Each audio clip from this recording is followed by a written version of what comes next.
Essence of the Body Mind, Xin Fa Xiang. Riwayat Ceci, bagian 25. Menjalin jodoh dan saling mendukung dari kehidupan ke kehidupan. Ceramah Master tanggal 6 Juli 2015 pada pertemuan pagi relawan. Sebelum mengenal Buddha Dharma, batin dipenuhi kebingungan, bagai langit yang belum terang. Namun setelah mulai melangkah, tidak takut akan perjalanan yang jauh. Juga tidak perlu takut akan terlambat dalam melangkah. Yang penting, Anda ada mulai melangkah. Selangkah demi selangkah, terus melangkah maju. Jalan kakek guru. Telah saya lalui 30 hingga 40 tahun. Sejak hendak membangun rumah sakit, mencari lahan, maka mulai. Setiap hari selalu melalui jalan ini. Karena saat itu, rumah sakit baru mulai beroperasi. Saya perlu pergi ke sana setiap hari untuk berbicara dengan semua orang. Sebenarnya pagi hari saya harus menyampaikan apa? Saya dengan sepenuh hati memandangi di dalam sawah ada pemandangan apa? Apakah sedang menyemai padi? Bagaimana pertumbuhan padi? Atau apakah ada kerbau yang sedang makan rumput di sana? Atau apakah ada dan sebagainya. Intinya, apa yang terlihat? Maka sampai di rumah sakit itulah yang saya sampaikan. Jalan inilah yang memberi saya banyak pemandangan alam. Pemandangan alam tersebut, apakah itu adalah kondisi cuaca, langit, atau sekedar memandang bumi? Dari sawah yang sudah dibajak menjadi tidak rata seperti itu, hingga melihat sawah yang hijau, karena sudah ditanami semai padi. Dilihat dari jauh, saat angin bertiup, kalian pasti bisa membayangkan kondisi batin itu. Sungguh sangat nyaman. Ini merupakan sebuah lukisan hidup, lukisan yang demikian. Sungguh sangat alami dan indah. 14 Oktober 2012, pelatihan wilayah utara. Saya sendiri sering berpikir seperti ini. Betapa beruntungnya saya dapat memperoleh begitu banyak insan berbakat di seluruh dunia. Dan juga yang memiliki begitu banyak cinta kasih yang begitu tulus. Cinta kasih tersebut, apa yang Master inginkan, saya akan berikan. Orang yang Master kasihi, saya juga mengasihi. Apa yang ingin Master lakukan, kami akan mengerahkan segenap hati dan tenaga untuk melakukannya. Bayangkan, di seluruh dunia, apakah ada orang yang lebih beruntung daripada saya? Ini adalah hal yang saya syukuri setiap hari. Atas dasar apa? Bisa memperoleh begitu banyak orang membantu saya untuk mengerjakan? Apa yang saya pikirkan, semua orang akan mewujudkannya. Oleh karena itu, seringkali ada orang yang mengatakan, semoga semua keinginan terwujud. Sesungguhnya, saya telah memperolehnya. Apapun yang ingin dilakukan, semua orang akan membantu saya untuk mewujudkan. Saya tidak melakukan apa-apa. Saya juga tidak mengerti bagaimana melakukannya. Terlebih lagi dalam hal keorganisasian. Saya lebih tidak mengerti. Namun, telah memperoleh insan berbakat dari seluruh dunia. Semua orang dapat bekerja sama dengan sangat erat. Dan kemampuan dalam berorganisasi sangat baik. Tidak dapat mengucap syukur kepada setiap orang satu persatu. Intinya, pasti harus mengucapkan terima kasih. Ini adalah dari banyak kehidupan dan banyak kalpa, jodoh baik yang telah terjalin. Riwayat Ceci, bagian 25. Menjalin jodoh dan saling mendukung dari kehidupan ke kehidupan. Kondisi dunia internasional tahun 1986. Januari 1986. Pesawat ulang-alik Amerika Serikat Challenger meledak dan hancur berantakan setelah meluncur 73 detik. Februari 1986, revolusi EDSA di Filipina berhasil. Corazon Aquino menjabat sebagai presiden. Ferdinand Marcos kabur ke Hawaii, Amerika Serikat. April 1986, kecelakaan reaktor nuklir Chernobyl di Ukraina merupakan kecelakaan reaktor nuklir terparah dalam sejarah. Mei 1986, Chen Nanrong dan yang lainnya memulai gerakan menentang darurat militer. Juni 1986, dimulai gerakan menentang DuPont di Lugang, merupakan aksi demonstrasi pertama di Taiwan yang didasari oleh masalah kelestarian lingkungan. Agustus 1986, Kementerian Kesehatan memutuskan untuk meniadakan uang jaminan opname. September 1986, Partai Progresif Demokratik berdiri, merupakan partai oposisi pertama yang berhasil didirikan di Taiwan. Sejarah Ceci 1985-1986. November 1985. Program Dunia Ceci yang diproduksi sendiri ditayangkan di saluran CTS. November 1985, siaran radio pertama Ceci, Dunia Ceci, mulai mengudara. Maret 1986, penerbit Pumen secara resmi dialihkan kepada Ceci. Maret 1986, kantor cabang Ceci, Taichung, resmi berdiri. Agustus 1986, Pusat Pelayanan Buddha Ceci resmi berdiri. Agustus 1986, Rumah Sakit Ceci Hualien mengadakan konferensi pers untuk mengumumkan tiadanya perbedaan kelas kamar pasien dan tidak perlu uang jaminan opname. Agustus 1986, peresmian Rumah Sakit Ceci Hualien. Mengudaranya Dunia Ceci secara audiovisual. Ceramah Master tanggal 17 November 2009. Pada pertemuan pagi relawan. Tempat asal mulanya Ceci adalah berada di Taiwan. Bagaimana insan Ceci Taiwan bergabung di Ceci dan demi Ceci apa yang telah mereka lakukan. Kita selain misi amal, misi kesehatan, misi pendidikan, dan misi budaya humanis. Budaya humanis adalah menyebarkan keinginan misi amal. Bagaimana menampilkan keindahan misi amal? Awalnya adalah dimulai dengan cetakan teks di majalah bulanan dan di tabloid mitra di Jalan Kebenaran. Kita sekarang sudah ada TAI TV.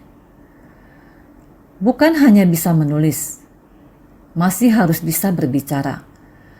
Bukan hanya bisa berbicara, masih harus bisa merekamnya. Narator, Komite Penelitian dan Pengembangan Ceci yang dibentuk oleh sekelompok tokoh masyarakat pada bulan Juni tahun 1985 mengusulkan untuk membuat program bimbingan masyarakat dari Rumah Sakit Ceci. Setelah melewati persiapan selama beberapa bulan, pada bulan September tahun 1985, menetapkan nama Dunia Ceci. Mulai diproduksi oleh perusahaan penyiaran. Tanggal 7 bulan November, secara resmi mulai disiarkan di saluran Chinese Television System atau CTS. Program Dunia Ceci yang secara serentak disiarkan juga pada tanggal 16 bulan November. Mulai disiarkan di stasiun radio Minben. Jejak langkah misi Ceci sejak itu menjangkau bidang audiovisual. Ceramah Master tanggal 15 November 2005 pada pertemuan pagi relawan. Teringat demi untuk membangun rumah sakit dan juga mengharapkan Buddha Dharma kita menjadi hukum dunia. Hukum dunia tidak terpisahkan dari Dharma Buddha. Berharap agar semua orang tahu bahwa Dharma Buddha harus dipraktekkan dalam kehidupan sehari-hari. Setiap orang bisa menjadi bodhisattva dunia. Manusia dapat mengembangkan jalan kebenaran. Bukan sebaliknya jalan kebenaran yang membuat manusia berkembang. Jadi kita seharusnya mempersiapkan sangat banyak pintu Dharma untuk menuntun semua makhluk yang banyak sekali dalam masyarakat dan di dunia fana yang bergelora. Jadi kita harus mengikuti zaman dan memanfaatkan peralatan. Semua orang pada dasarnya memiliki sifat hakiki yang demikian adanya.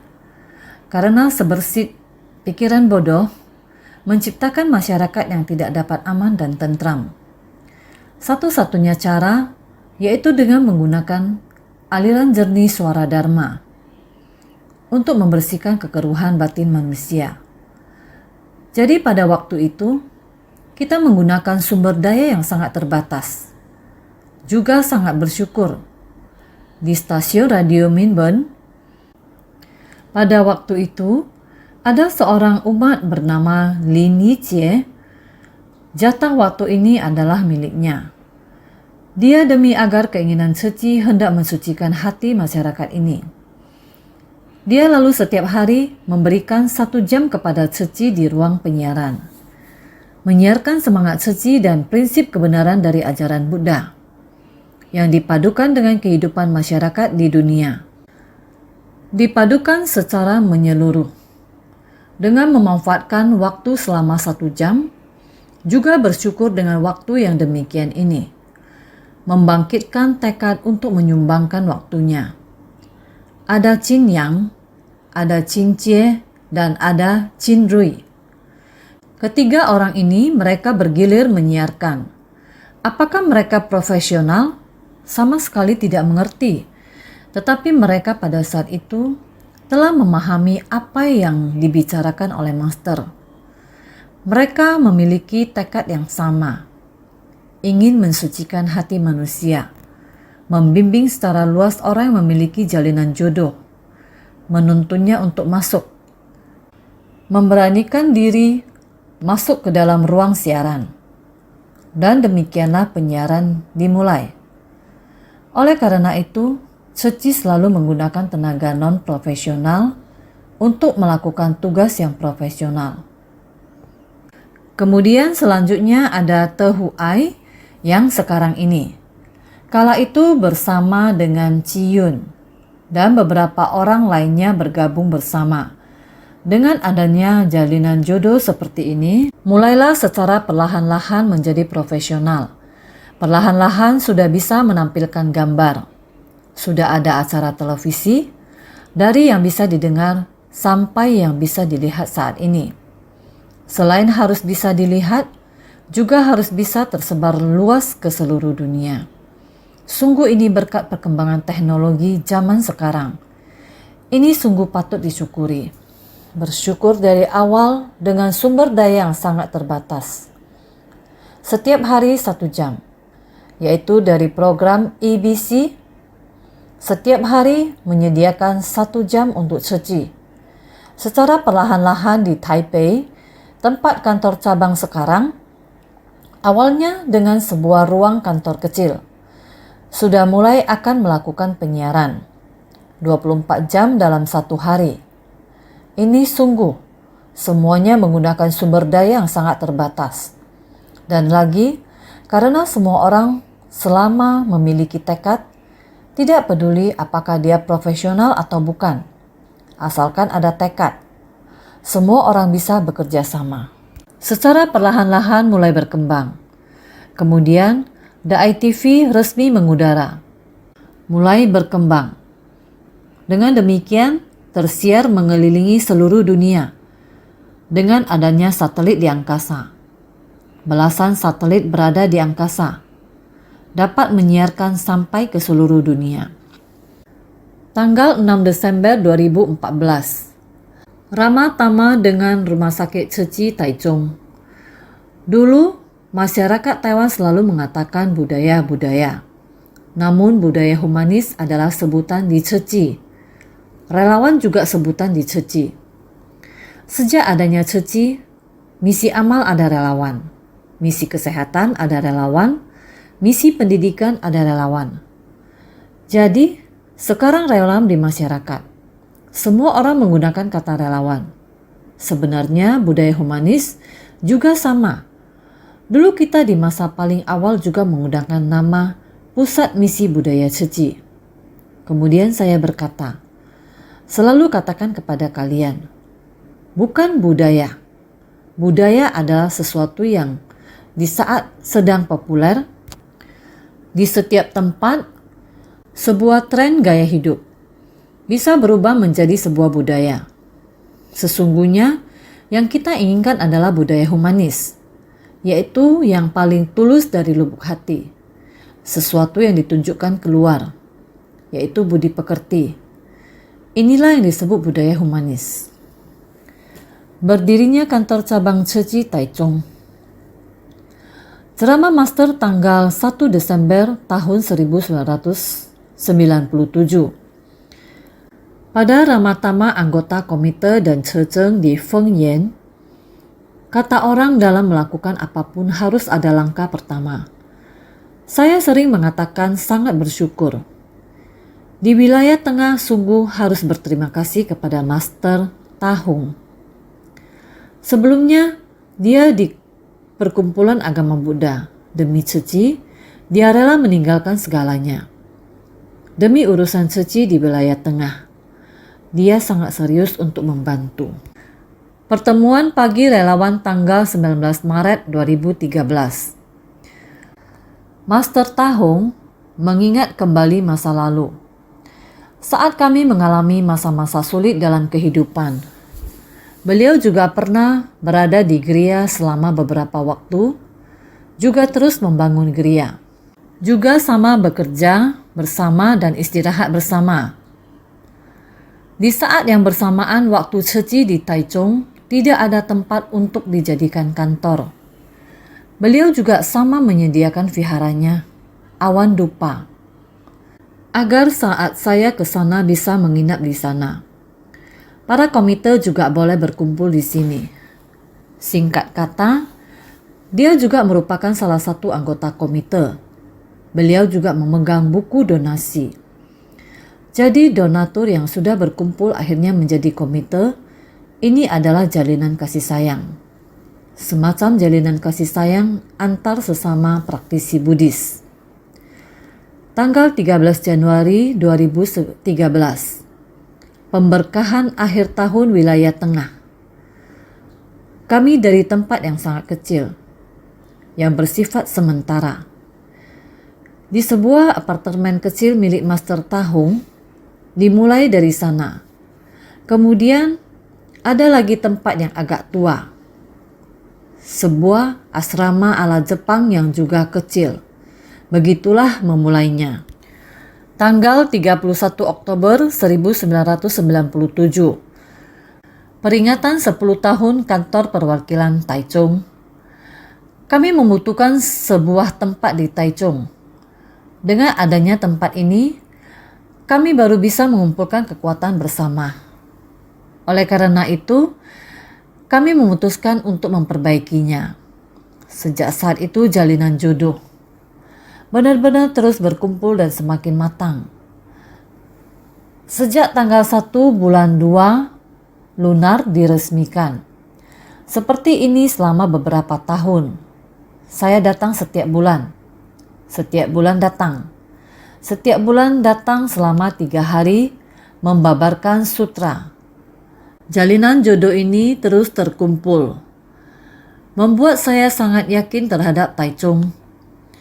Juga ingin mengatakan bahwa wilayah tengah adalah kampung halaman saya. Juga sangat mengharapkan saya di wilayah tengah. Membuat semangat Ceci dan akar Ceci bisa mengakar di wilayah tengah daerah Taichung.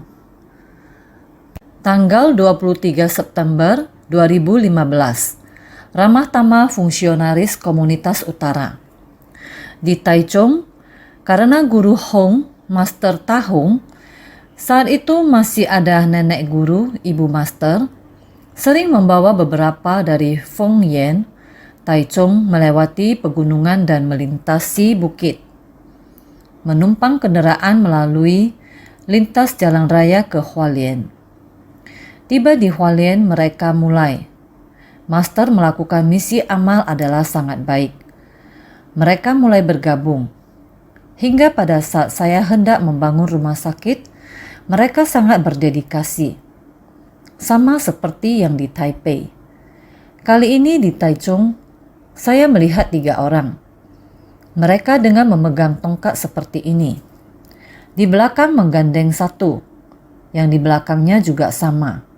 Memegang tongkat, di belakangnya menggandeng satu lagi. Bertiga benar-benar seperti ini, depan dan belakang, begini dan begini. Dengan penuh kehangatan dibawa ke hadapan saya.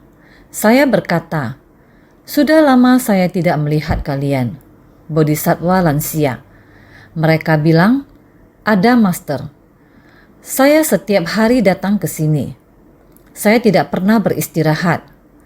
Para bodhisattva di samping. Yang lebih muda berkata, "Ada, Master." Seku mereka setiap hari datang. Saya berkata, "Bodhisattva lansia sekalian, kalau kalian datang, mengapa saya datang tidak melihat kalian?" Dia berkata, "Ada. Kalau saya ingin datang melihat Master, orang-orang mengelilingi saya seperti ini."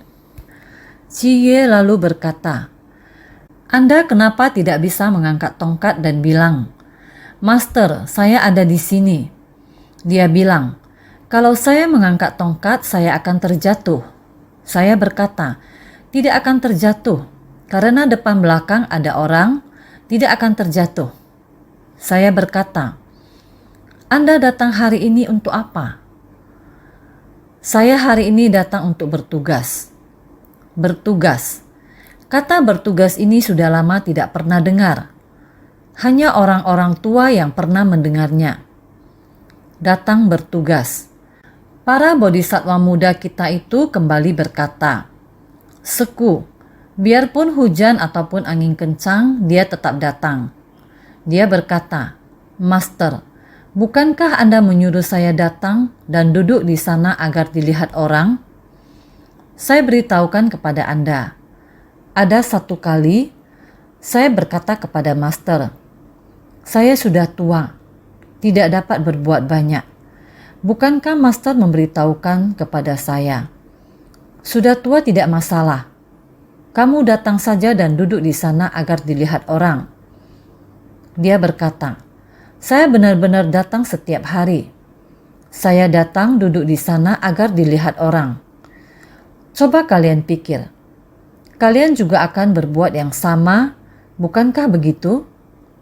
Akan tetapi sekarang semua masih bisa berlari, masih berkegiatan. Kalian lihat, mereka sudah berumur 80-90 tahun. Mereka masih tetap sama. Dengan seperti ini masih tetap datang.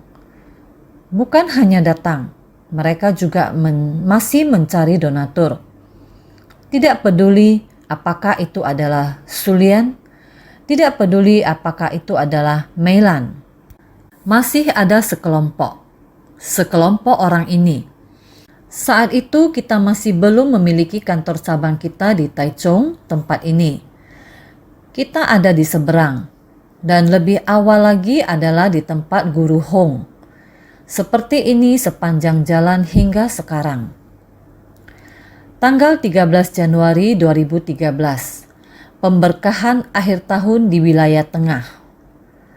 Kemudian merasa orang semakin banyak. Harus ada ruangan yang lebih luas. Jadi di kantor cabang kita yang asli, juga lama-kelamaan merasa sudah tidak cukup lagi. Sebuah harapan. Apakah bisa ada satu yang lebih besar sedikit? Karena Taichung adalah jantung dari Taiwan, di dalam wilayah tengah, sehingga juga berharap begitu banyaknya orang yang penuh cinta kasih. Seharusnya kita ada sebuah tempat yang lebih luas, sehingga memiliki keinginan seperti ini. Ada niat, ada berkah. Dengan tekad mendatangkan kekuatan, kemudian Bapak Hong yang juga merupakan komisaris kehormatan, dengan sekelompok besar komisaris kehormatan, keinginan semua orang disatukan. Pada akhirnya menemukan sepetak ini, sepetak lahan tempat kita sekarang duduk ini. Tanggal 26 Desember 1992, ceramah kehidupan yang bahagia. Sejak saat itu garis depan wilayah barat berkembang dari wilayah utara, berkembang dari wilayah selatan, terus bersambung sampai ke wilayah tengah. Sejak itu, jaringan Bodhisattva Ceci tersebar di seluruh Taiwan. Para hadirin sekalian, ini adalah jalinan jodoh. Jalinan jodoh ini artinya adalah dari timur ke barat, dari selatan ke utara, dari utara ke tengah. Semuanya ini harus mengandalkan kekuatan orang dan jalinan jodoh. Peresmian Rumah Sakit Ceci. Ceramah Master. Teringat waktu itu, waktu mau mulai membangun rumah sakit. Sungguh sangat bersyukur. Menggosok kulit tangan, menjadi pelayan tua dan lain-lain. Insan Ceci kita tidak peduli adalah menulis dengan darah, menulis dengan sumsum. Rasa syukur yang sangat tulus itu tidak habis diucapkan, benar-benar sangat menyentuh. Tanggal 2 Desember 2001, Camp Kehidupan Komisaris Kehormatan Wilayah Utara. Setiap hari saya mengucapkan terima kasih. Teman-teman buruh yang sedang membangun rumah sungguh sangat susah. Saat itu, waktu kita sedang membangun rumah sakit, selama saya berada di Hualien, saya setiap hari 2 kali mengantar makanan ringan, seterik apapun matahari. Saya tetap mengantarkan makanan ringan sampai di tempat pembangunan. Para buruh itu bisa dengan sangat bersyukur dan mengatakan, "Master, Anda jangan berdiri di terik matahari. Sangat panas. Pelat besi ini sangat panas." Saya akan mengatakan, "Saya berdiri di sini hanya sebentar saja. Kalian semua bekerja di sini sepanjang hari." Mereka dapat merasakan penuh kehangatan. Pada saat hujan, sama juga saya mengantarkan makanan ringan. Dia berkata, "Master, jangan berdiri di situ. Berdiri lama akan basah." Saya juga berkata pada mereka, "Baju kalian juga sudah basah. Kalian juga tidak istirahat. Bagaimana mungkin saya bisa takut baju basah?" Benar-benar perasaan syukur dari dalam hati. Jadi setiap hari mengantar makanan ringan sebagai ungkapan bersyukur kepada semua teman-teman buruh. Inilah yang sering ingin saya katakan kepada kalian semua. Kita memiliki sebuah bangunan yang sangat bagus. Saat kalian melangkah ke dalam rumah Anda, melangkah ke dalam kantor kalian, atau masuk ke dalam eskalator, batin harus selalu penuh rasa syukur. Jika tidak, apabila tidak terdapat eskalator, maka kita harus memanjat naik dengan napas terengah-engah.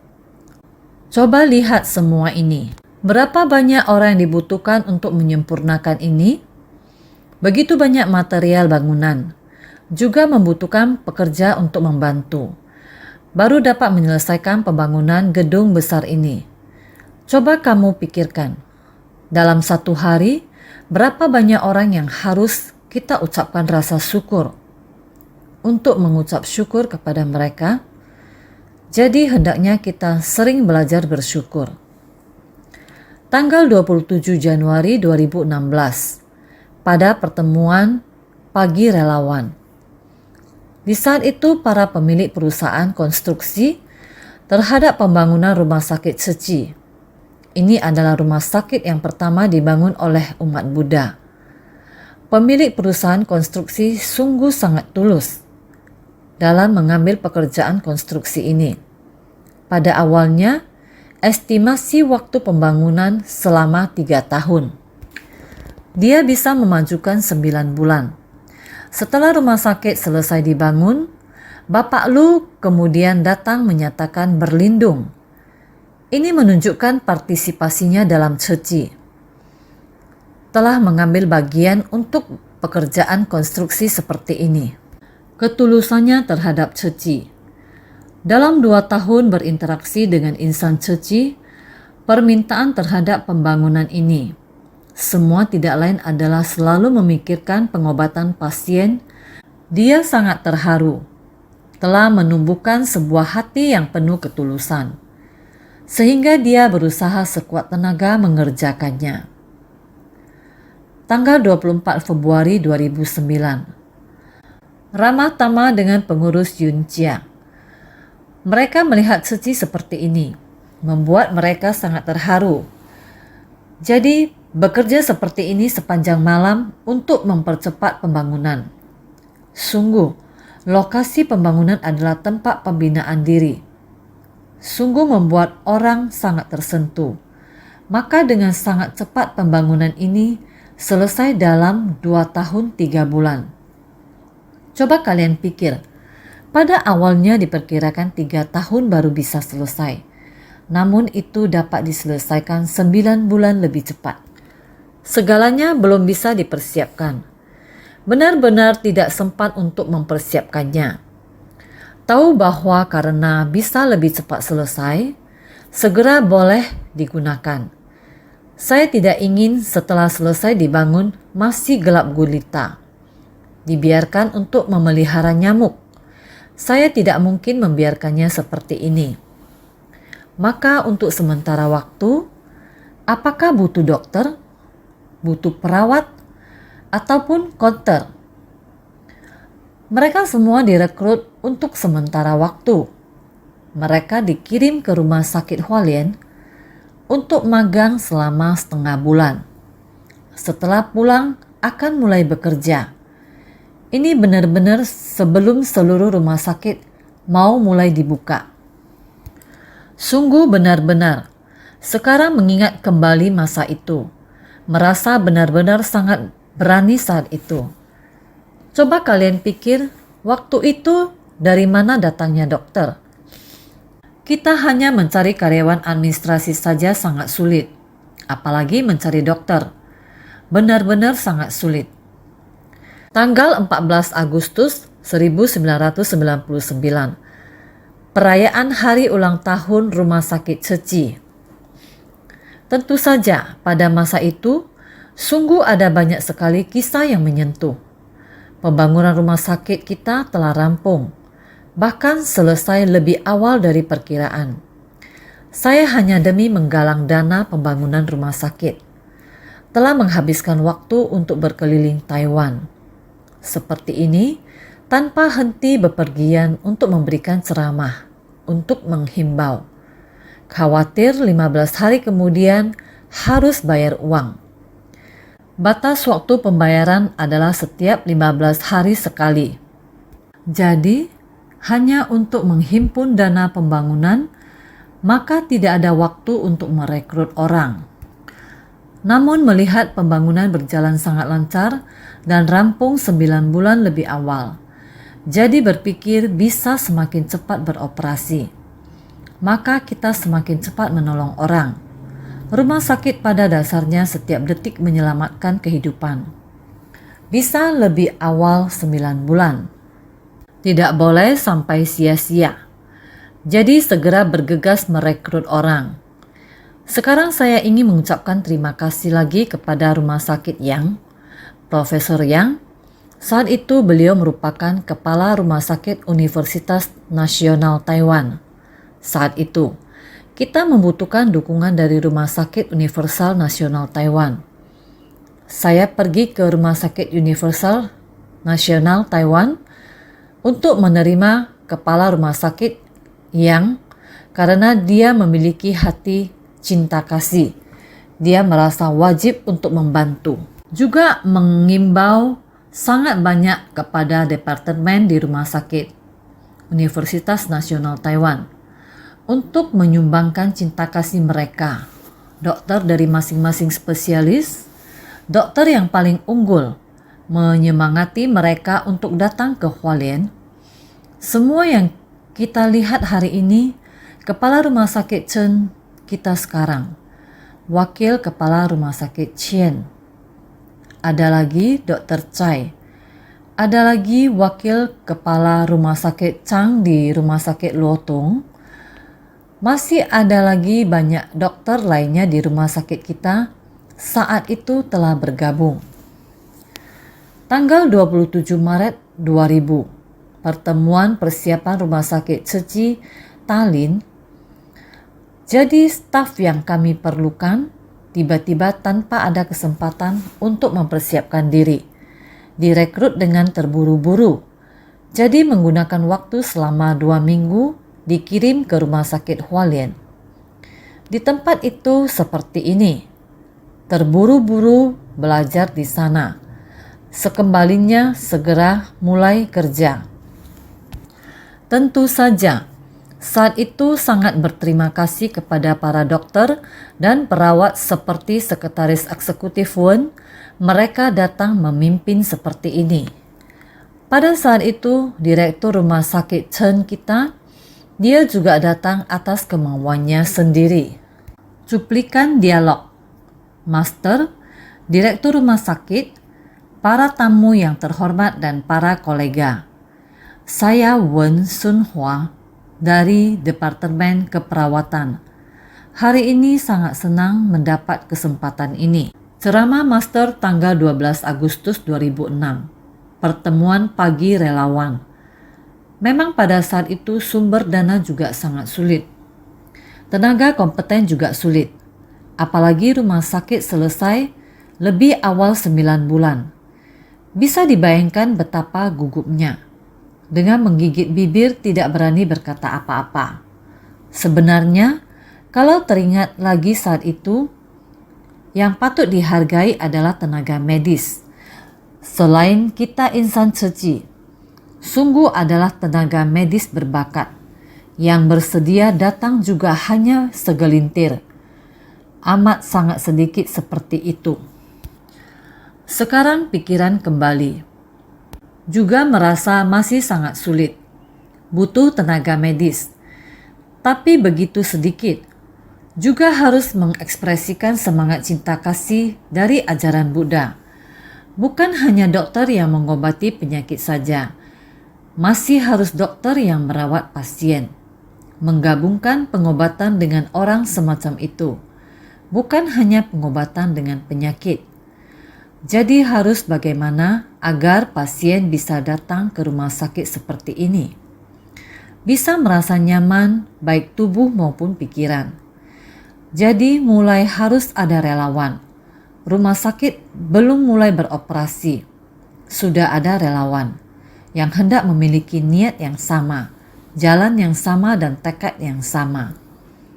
Sangat ingat dengan Nona Yen, yaitu Qing Shi.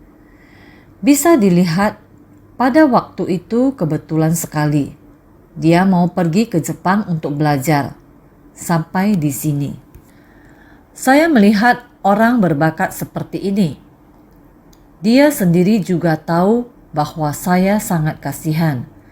Dia mempunyai rasa kasihan terhadap saya, sehingga ia melepaskan kesempatan untuk pergi ke Jepang dan mulai untuk menarik semua orang untuk bergabung. Pada saat itu butuh orang juga butuh uang. Sekarang juga sama, butuh orang juga butuh uang. Jadi, sebelum rumah sakit selesai dibangun, dia sudah menjadi komite dan terus menggalang dana. Ketika rumah sakit selesai dibangun, berapa banyak relawan yang masuk? Sungguh sangatlah bersyukur. Contohnya Yin Chu. Lin Ying Chu, coba Anda lihat mereka suami istri. Dari ibunya, mulai dari yayasan amal didirikan. Dia adalah seorang komite. Dia adalah komite angkatan pertama. Berikutnya adalah anak laki-lakinya dan menantu perempuannya. Ikut bergabung seperti ini. Setiap hari pagi-pagi sekali sebelum relawan lainnya datang. Lin Ying Chu Dia sudah mulai bertugas di ruang gawat darurat. Sekarang pun masih sama. Malam hari, semua relawan sudah akan pulang. Dia masih berjaga di ruang gawat darurat. Saat itu dia masih bekerja. Sungguh sangat tidak mudah. Juga ada beberapa orang. Tidak peduli apakah dapur juga membutuhkan orang. Menggulung kapas, melipat kain kasa, dan lain-lain. Ini semua adalah dengan menghemat sedikit. Maka akan ada lebih banyak kekuatan. Jadi relawan juga harus mencari dana. Juga harus di rumah sakit bantu menghemat biaya. Pekerjaan apapun dikerjakan. Benar-benar ketika teringat saat itu, orang berbakat dalam bidang kesehatan sungguh tidak mudah dicari. Jika tidak membulatkan tekad dengan cinta kasih yang berlimpah, sungguh tidaklah mudah. Oleh karena itu, benar-benar sangat sulit untuk didapat sepanjang perjalanan. Harus berterima kasih kepada sangat banyak orang. Persatuan Rongtong Wilayah Utara. Yang paling berharga adalah hidup. Yang paling menderita adalah penyakit. Dalam hal kualitas pelayanan medis, teknologi medis sangat canggih. Namun kualitas perawatan harus ditingkatkan. Oleh karena itu, setelah Ceci kita memiliki rumah sakit Ceci, kita telah menginspirasi banyak rumah sakit lainnya. Tidak perlu menerima deposit. Kalian masih ingat? Dulu rumah sakit meminta deposit.